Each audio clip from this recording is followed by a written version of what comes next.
காலையில 5 மணியிலிருந்து எல்லாரும் நீங்க காத்திருக்கிறீங்க என்று சொன்னால் அதுதான் தலைவர் மேல் வைத்திருக்கிற பாசத்தின் காரணமாக, அன்பின் காரணமாக. வேற யாருக்காவது அனுமதி இல்ல, டோக்கன் கொடுக்கிறோம், QR கோடு, போலீஸ்ல 31 கண்டிஷன்லாம் போட்டு கொடுத்தாங்க. நீங்க எத்தனை கண்டிஷன் போட்டாலும் அந்த கண்டிஷனுக்கு உட்பட்டு நாங்க வருவோம். என் தலைவனை பார்க்க வருவோம் சொல்ற ஒவ்வொரு தோழருக்கும் இந்த நேரத்தில் நான் நன்றி தெரிவிச்சுக்கினே இருக்கிறேன்.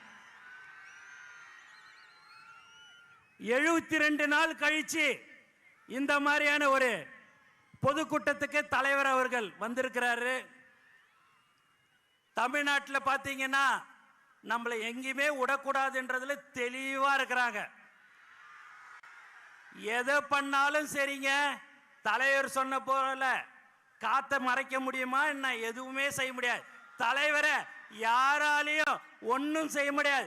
தமிழக முதலமைச்சராக 2026 தலைவர் தளபதி அவர்கள் வருவார்.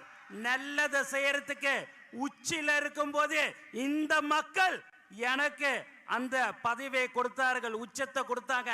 அந்த உச்சத்துல இருக்கும் போதே வரணும்னு சொன்ன ஒரே தலைவன் நம் தலைவர் தளபதி மட்டும்தான்.